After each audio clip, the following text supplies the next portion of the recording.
Everything's temporary. And I didn't understand that. I thought I'd be doing the same thing all the time. I thought I'd always be married. I thought this was my life. I'm always going to be working under the microscope, making crowns. And I just didn't have any perspective. It's confidence in yourself, faith in God, that gets you through those difficult times. It's so great to have a mentor. It's so great to have somebody that's out in front of you. I mean, you've got your buds, you've got the people that are like in your peer group, people that you're close to, friends, but they're kind of in the same mental state that you are because you're going through the same thing and you need those people. It's not about the money, the finances, the relationship, the business, the illness. It's really not about that. Those are difficulties, but what it's about is you and your relationship with the Lord. God's always calling us into a closer relationship with Him. That's what He wants. That's why He created us. Most people only talk about money, health, and relationships when things go right. In 2009, Robert Wisler lost the business he had spent decades building. He rebuilt, and the lessons he learned about money, health, and marriage are the kind that can save you years of pain.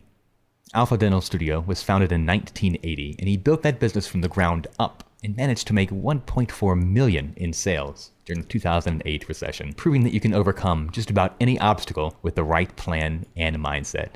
Thank you for joining us, Robert. Glad to be here, Zachary. I wanted to start today with, I think, one of the most important questions. And I wanted to talk about, before we talk about the loss that I mentioned, I wanted you to kind of walk us through what you built and, most importantly, why you did it.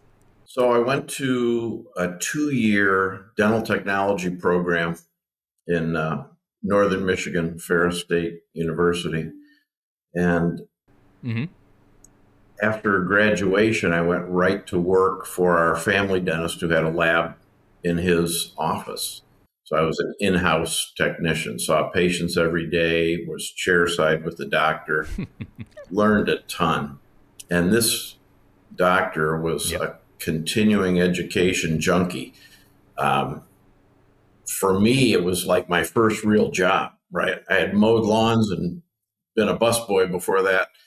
So now I'm working Monday through Friday, 8 to 5, in his office, making crowns and bridges and dentures and ortho appliances. Then on the weekends, we're going to continuing education courses at University of Michigan, University of Detroit.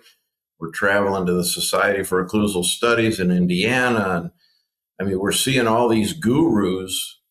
At the time, I had no idea who these people were. Now I look back and say, wow, I was surrounded by high-level dentists that were training other dentists. And I was this dental technician that was tagging along with the dentist I was working with and learning all the things the dentist was learning. And it was tremendous.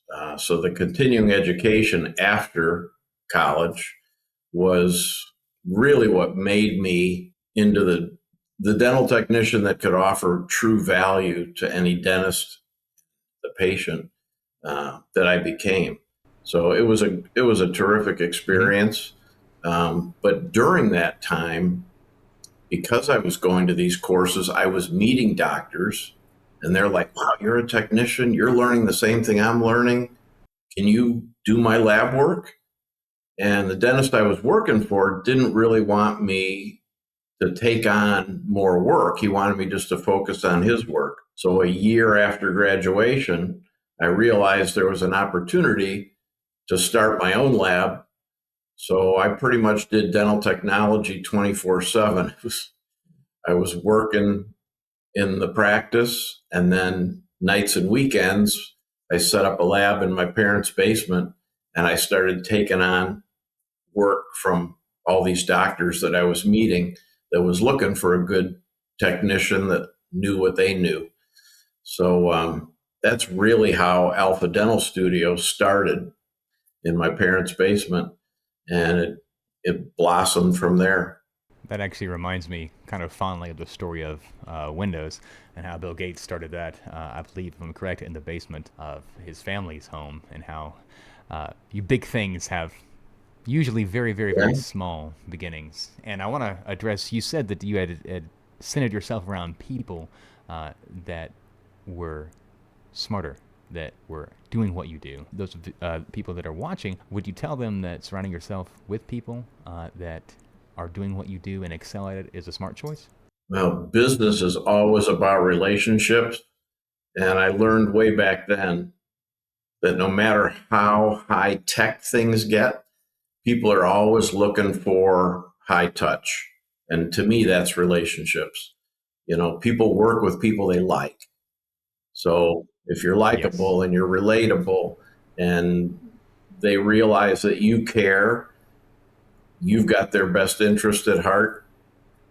That's what we all want to surround ourselves with. That's what we hope for our families, that our families are like that. Certainly in Yes. business, if you can find that or foster that, you're much better off. So yeah, I was blessed to work with a dentist who mentored me, and I found a lot of like-minded doctors in that community that were about continuing ed and also were willing to teach and train. I learned more in my early career from really quality focused doctors than I did Mm-hmm. from other technicians. It was the doctors that really made me aware of what's important and how to deliver a restoration that meets their needs. And it's something that technicians that are isolated in labs separate, which is the way most of dental is set up. The lab is a separate entity somewhere. They don't have that closed loop feedback. I mean, I was making the restoration from the impression the doctor gave me, and if it didn't meet my expectations, the doctor would do it over. So he demanded quality from himself. Once he captured a good quality impression, then he expected a good quality final restoration from me, and it was a great trade. But I got to see the beginning all the way through the process, and then the delivery to the patient with the right bite, the right color, all those things. So really, it was a tremendous 5 years in house learning, and it all that translated into my own business. I knew what doctors wanted because I had seen it firsthand. And so I think Mm-hmm. that was the launching pad for having a high quality commercial lab outside of a dental office. Uh, when I would meet doctors, telling my story is what really attracted them to using our company. It almost sounds a bit like a residency almost. You mentioned all these years that it takes to really get good, and I imagine it does take some time to really hone in for your craft. Would you agree? I totally would agree. I had always heard in business that if you want to get into something, you should start by working for somebody that does it and learn the tricks of the trade before you go out on your own. Because if you just go out on your own thinking, well, that looks easy, there's so much you don't know. We call that being at the top of Mount Stupid. You think it looks easy, and yeah, it looks easy because that person has so much expertise. It's like watching a figure Mm-hmm. skater. That doesn't look hard. They glide around. Yeah, that's because they're an extreme athlete and they've practiced. So business is the same. It really does pay off when you are mentored, when you're in the business, you see all the pitfalls and you can start to formulate, well, what would I do if I was running this myself? How could I Mm-hmm. do it better? How could I do it different? This is a great thing to do. This is great software to have. I like this technology. So you're able to evaluate all that at no risk because you're working there, you're getting paid, but you can formulate all those plans as you go. Yeah, I remember when I first started getting into the YouTube thing. When you look at a video on the outside, looks like you just press record, but there are so many little nuances to the cameras, to the lighting, to the audio that you just don't know until you get your hands muddy in it. And to your point, being able to really define all the metrics that you need to learn by having someone mentor you, which I didn't even get for this, I think is honestly invaluable. So I agree with you 100%. That actually kind of leads me into my next question. And I know it's going to be a hard one, but in 2009, when you ended up losing the business, what did that really do to your identity as a man? Because I know you put so much time, effort, and energy into it. So that is still hard to think about because your hopes and dreams of a company that could maybe outlive you, a company that could support you in your retirement, an asset that you could sell, a piece of real estate that you could rent. I mean, all those things were in the works. But having no control over the economy, the one thing I did wrong was have too much debt. And because not everybody went out of business in 2009, but my debt crushed me. I had working capital lines with a couple of banks. And when they called those, which is something that they did in 2008, now I didn't have any working capital to, because everybody's collections fluctuate, right? But you've got to pay your people and pay your suppliers to stay in business. Once those working capital lines were called and I had to pay them back, and now I didn't have that flexibility, it made it near impossible. And then you have your customer base. Now they're only paying a portion of what they owe because they're tight, and it was impossible to recover. And the writing was on the wall at some point where I just said, wow, if this continues month after month, we won't be able to sustain ourselves. You asked about my identity, though. I think when you get to that point where you're realizing that the end is near as far as this business, this dream, how do you break it to your team that's been so loyal, people you like, people you spend more time with than your own family members? How do you break it to your family, your wife? What's the plan to move forward? I mean, I leaned on my faith in God more than I probably ever had, because this was the biggest crisis that I had ever faced as a person. Both my parents were still alive, and I didn't know what to do. I just knew that God would care for me. I mean, he always had, but I never experienced, you hear the saying, the Lord gives and the Lord takes away. Oh, yeah. I never Definitely. experienced the takes away part. I mean, everything in my life kept getting a little bit better over time. The business was steadily growing. We moved into the nicest house in the neighborhood. We added a pool. We did the landscaping. The boys wanted motorcycles. We had a boat. We had new cars. I mean, things just kept getting better. I know there was a time when I looked at it all and I said, wow, all this stuff has to be paid for. And it's really on the back of me, because my wife was a stay-at-home mom, which is what we wanted, raising the three kids and totally involved in their lives. And, I got three great kids because of it, I think. But I realized the weight of what was on me to make sure that I continued to provide.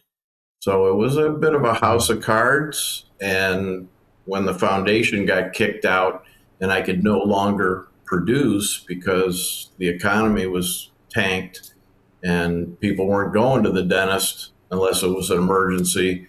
They weren't doing implants. They weren't pulling equity out of their home to do the 10 veneers.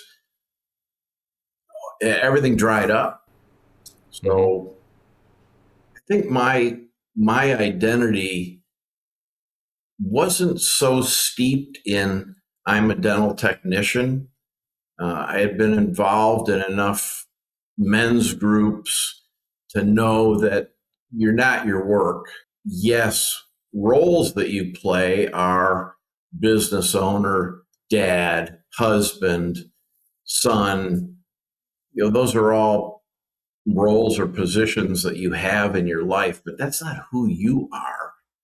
So I don't think I was uh, destroyed. I was stressed, but I didn't lose my identity as, who Robert Wisler was.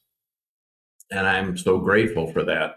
I mean, I remember there was a moment where I was in bed with my wife and I said, listen, we're about to go through something that I've never been through before.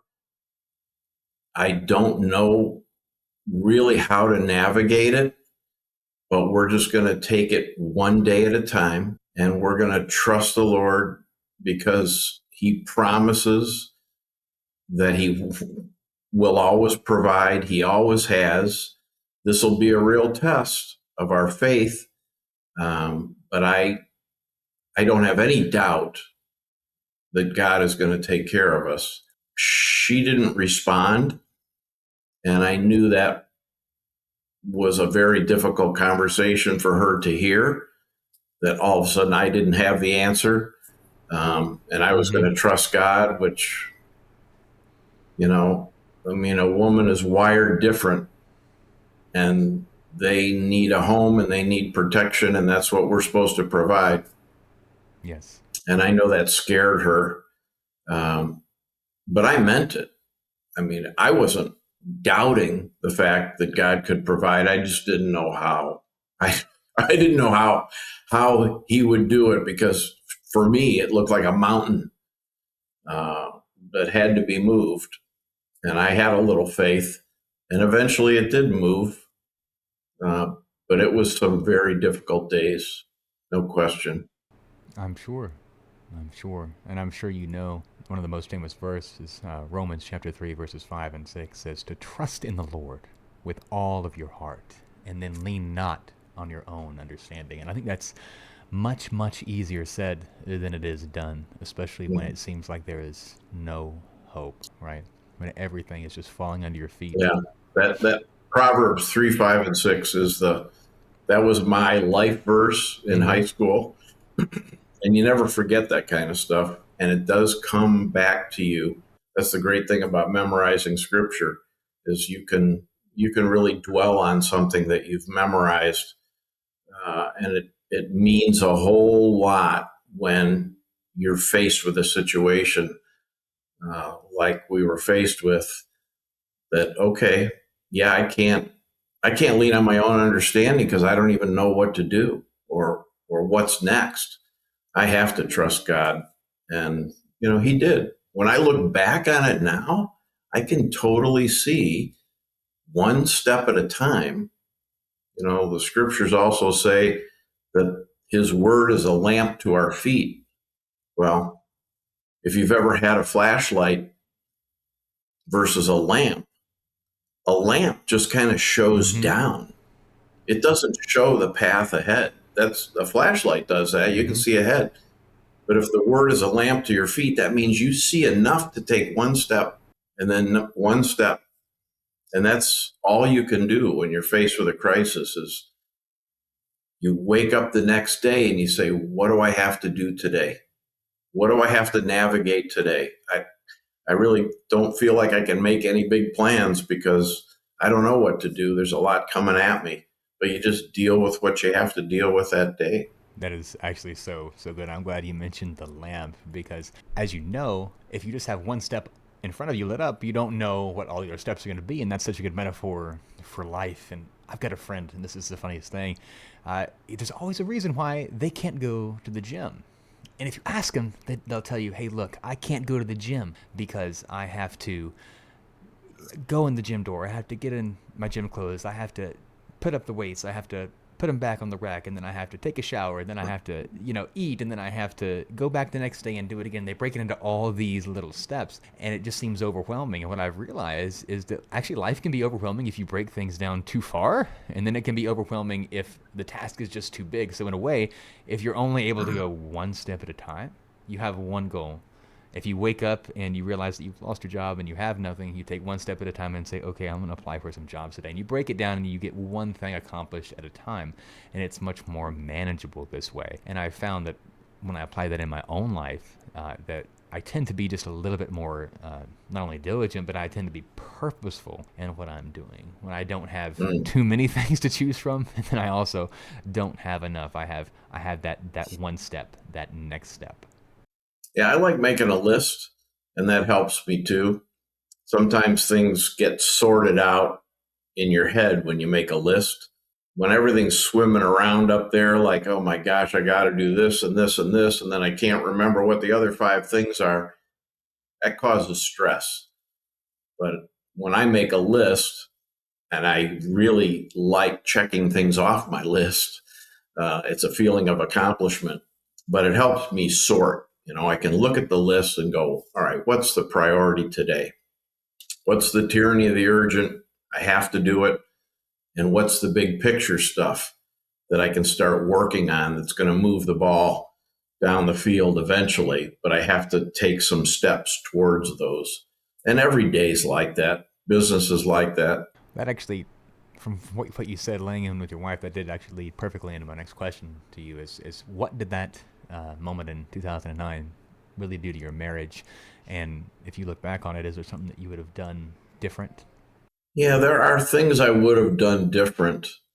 Um, I remember I had an opportunity to move from Michigan to Phoenix, and we discussed it, my wife and I.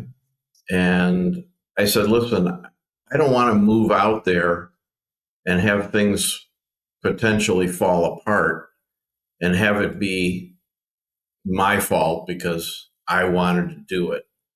I was in a good position where I just said, whatever God wants, let's discuss it. I don't really want anything so bad that I have to do it. Let's evaluate it. Let's make a family decision. Let's go out there. Let's meet them. Let's see the area. And we're not going to make any decision or any promise. And then we're going to come back here and we're going to talk about it and see what we all think. And I mean, the 3 kids, my wife, me, we're going to pray about it. So, that's the way I approached it. I really didn't want to do things my way. I had done that before, and we were in a tough spot. Mm-hmm. So those little things, when I look back on them, had I stayed put, the value of our house, we probably went from 300,000 to 200,000. It was a really difficult time. So to try and sell your house, now it's a short sale. You're not making any money. Mm-hmm. I was getting sued by Comerica Bank for, $500,000. Wow. I mean, that was super scary. They wanted their loan back. And, what was I going to do? I mean, I was on the hook for it. So, building in some LLC protection would have been nice. I didn't have the right structure. It was a S corp, and they were able to come right to me. I was the one that was solely responsible for the loan, and in setting up future companies, what I'm doing right now, I'm going to structure it different. You never expect something like that to happen. You never expect to get sued, but let's face it, it happens. And you certainly want your personal assets to be protected if you can do that. So it was tough on the marriage. We lost our home. Mm-hmm. We moved to an area that we didn't know. Everybody was excited about it at first, but when things didn't work out, then we were in a worse situation because now we were in an area where I didn't have any connections. The kids liked it there. They really grew. They didn't long for Michigan. They liked being in Cave Creek and Scottsdale, Mm-hmm. and they really flourished there. But I personally didn't. Things were difficult for me in the business climate, and 2010, 2011, the economy was still in some difficult straits, and the company that I went to work with ended up selling without any notice to me, and then I was out there again with no support and no job, and that I think put the final nail in the coffin for my marriage because my wife just lost faith in me and Mm. in what she thought I could do as far as providing, and put everything at risk. And I think she panicked and took the reins and took control, and um, that's when I went through a divorce. There was nothing I could do to stop it. Once she decided that's what she was going to do, um, there's no way to really stop somebody that wants to get divorced. Her mind was So, made up. yeah, yeah. I know you mentioned losing faith, and I was actually just covering this. We can talk about the book of Matthew. In that book, Jesus was traveling with the disciples across a river. I believe it was the River of Galilee, and a storm came, and Jesus was sleeping during the storm, and the waves were roaring, and the wind was very strong, and they began to fear that they would sink, and so they rushed to wake Jesus, and they said, "Master, wake up, we're going to drown."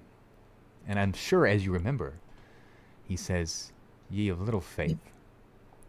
And when I hear this, I don't necessarily think that he was angry, although it could be interpreted that way. I think that he was more hurt.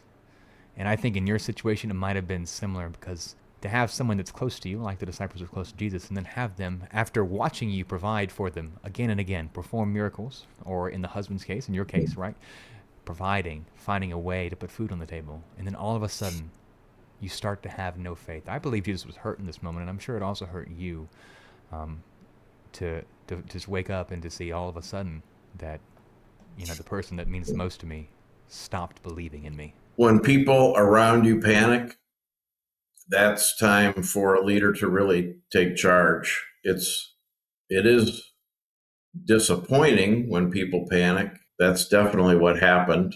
My wife definitely panicked.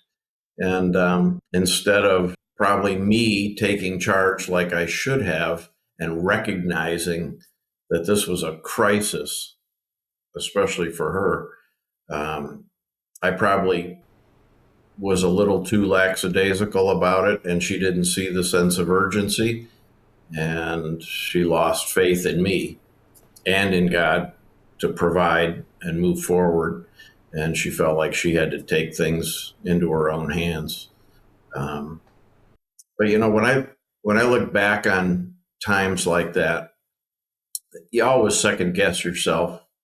Um, what could I have done different? What should I have done? The bigger picture to me is, war keeps you on your knees. Like when you're in the battle and things are difficult, Mm-hmm. life is stressful, you're really on your knees. I mean, because you realize that you're in the battle, and you realize that, you've got a God that loves you, that cares, and you want his forces fighting for you. When things are great and peaceful, it's actually dangerous because your faith isn't really, there is no sense of urgency. sometimes you think, Lord, I got it from here. We're all good. I got the business running. We're making money. I got stuff. We're traveling. Everybody's happy. So you're not growing in those moments like you do when the war is on. Peace is great if you use it as a time to build. But if you use it to relax, that's when it's dangerous. I've just found that over the last 15 years, life has been more challenging and more downs than ups for me. And spiritually, I've grown more. And wow, I heard a guy say this: I've been to the mountaintop Mm-hmm. and I've been to the valley. And although the mountaintop is exhilarating, all the growth happens in the valley. That's good. You see the lush fields and the trees and the wildlife. There's not a whole lot going on the mountain peak with the snow and the wind and the clouds as far as growth. So that's a great thing to remember, that in the valleys of life, that's where the growth happens. And instead of panicking, you need to embrace those moments because your life is changing. And hopefully it's like going to the gym. You're getting stronger if you allow the process to take place and press into the Lord and grow your faith and trust Him.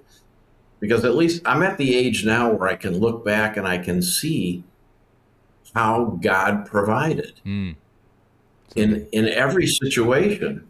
In the middle of it, it's like very difficult. It's hard. You can't see it. But that's why it's so great to have a prayer journal and keep track of life events, because you can go back and you can say, wow, this was crazy.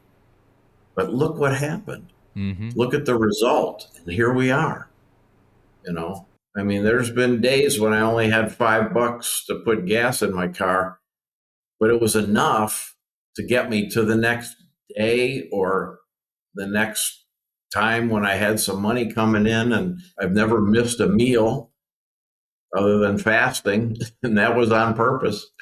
So, God has always provided. He's always been faithful, but it doesn't mean life's easy. Life's not easy. Nobody has it easy. If it's easy for you now, just wait, because it doesn't take long for the rough waters to come and start splashing over the side of the boat. So No, it doesn't. it's really, it's confidence in yourself, faith in God, that gets you through those difficult times. And when it is peaceful and you've got a time to rest, that's the time to really work and build, because you don't have to scramble for resources when things are peaceful. That's a blessing. God gives you those moments in between to regroup and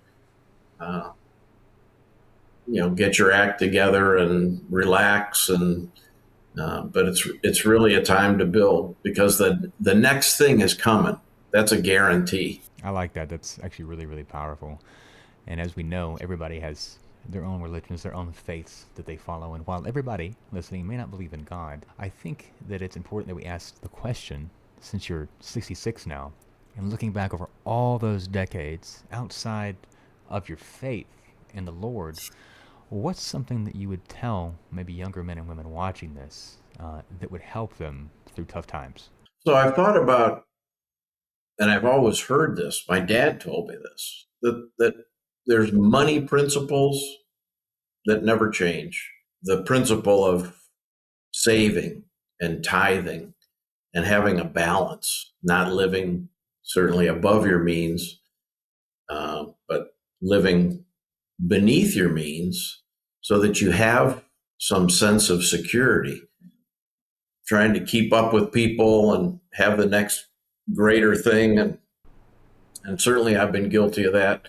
You make a little more money, you can't wait to spend it. I've been So guilty you're of that. always broke. Yep. You're just broke at a higher level.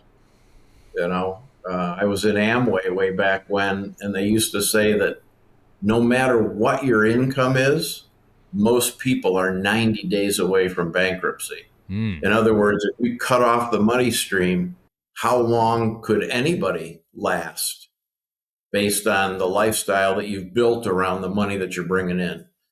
And wow, that's not a good place to be. No.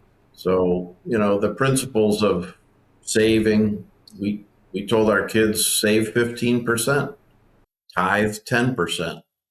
And a tithe is really, you're supporting your local church. But being a generous giver is over and above a tithe. But if you take the money that you have coming in and take 10% of it, and that goes to the Lord, 15% of it ought to go in savings that you're not going to look at and mess with and touch.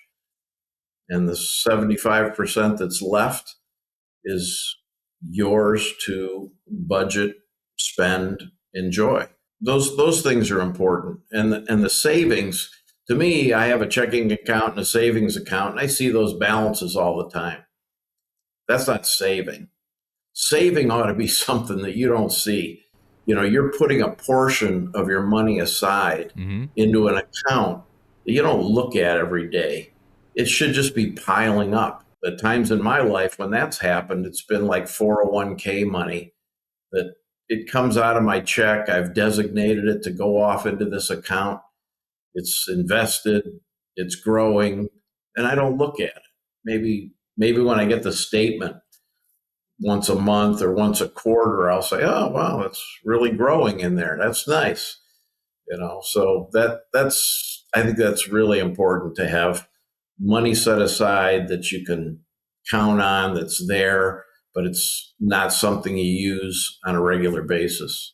It's actually really, really powerful. I'm glad you mentioned the saving and investing and being able not to see it that way. It is out of your mind, kind of like a seedling grows very, very slowly over time, and then all of a sudden, a year or two later, you have a beautiful, beautiful apple tree, for example.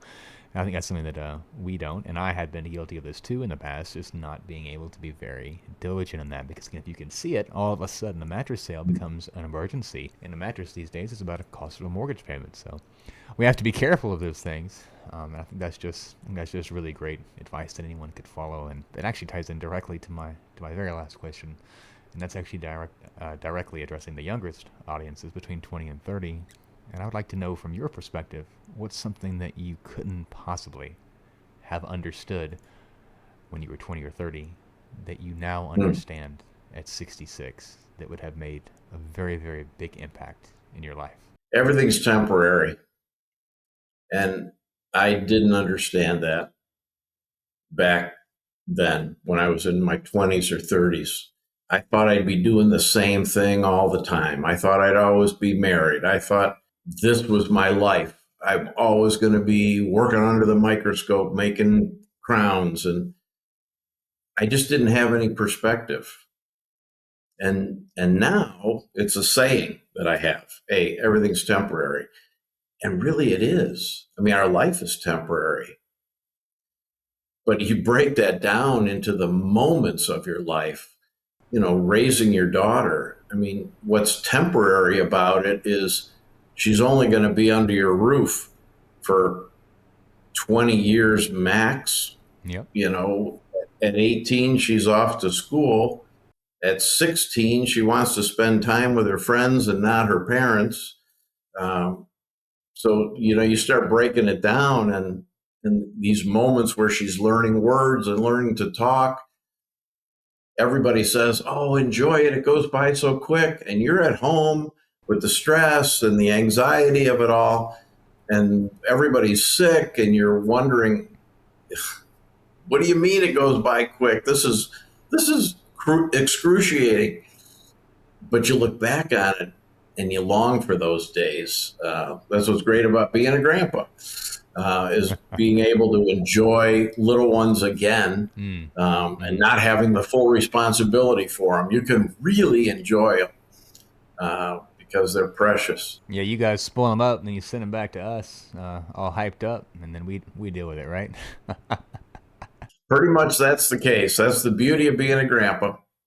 Um, but but everything's temporary, I guess is what I would say. I mean, the last position I had, we had just bought a house in Phoenix, and we had only been there less than a year, and I got a call to a job in Rochester, New York.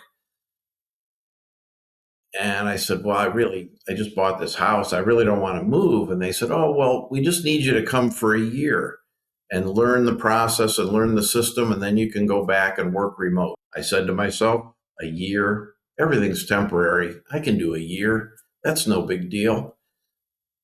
That seemed like a lot of time when I was younger. But somebody in their 60s, a year, it's no big deal. It goes by like that. It's really quick. So we took the opportunity and went, knowing that it would only be a year. Well, turned into 3 years. Somewhere along the line, the game changed, and we were there 3 years. But even during that, you still say, well, it's not forever. You stay satisfied and happy in the moment because it's not forever. We can change this. We can make a move. We can do something different. You've always got control of your destiny, sort of, because it's about decisions that you make. Yeah, I've just learned that things are temporary. And I guess the other thing that I would like to leave the conversation with is that it's so great to have a mentor. It's so great to have somebody that's out in front of you. I mean, you've got your buds, you've got the people that are like in your peer group, people that you're close to, friends, but they're kind of in the same mental state that you are because you're going through the same thing, and you need those people. You need other parents to talk with and commiserate with, but it's nice to have somebody older, a mentor, even a spiritual mentor. And my spiritual mentor told me something rings true in all these difficulties in life, and it helps me categorize when I'm going through something tough. I hear him saying, so Robert, it's not about the money, the finances, the relationship, the business, the illness. It's really not about that. Those are difficulties. But what it's about is you and your relationship with the Lord. God's always calling us into a closer relationship with Him. That's what He wants. That's why He created us.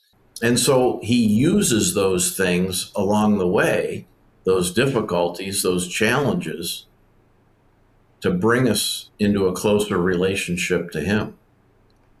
So every time I go through something difficult, like the current situation that I'm in, where I made a big move and then all of a sudden the rug got pulled out from under us, I hear my mentor saying, it's not about that.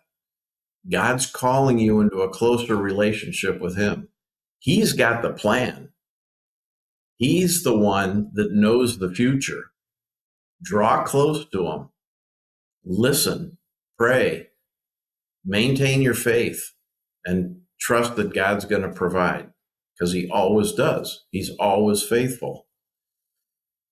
So the way I say it in the short form is, it's not about the thing. It's about you and your relationship with God. Very, very powerful. I think it's going to be really beneficial for those people that are listening and that just have been struggling or worried about overcoming obstacles that they fear there's no hope to overcome. And regardless of faith, regardless of economic status, I think there's something to be said for being able to persevere and putting all of your effort into your faith that you possibly can, whatever that faith may be, and just kind of, as you said, really digging in to having good mentors, good relationships, and good financial habits. Absolutely right. Absolutely right. Well, I appreciate your time today, Robert. Thank you so much for being with us. I'm so glad you asked me to do this, Zachary. It's been fun, and it's nice to be able to share it. Feel like the old wise guy, you know? So thank you. No problem.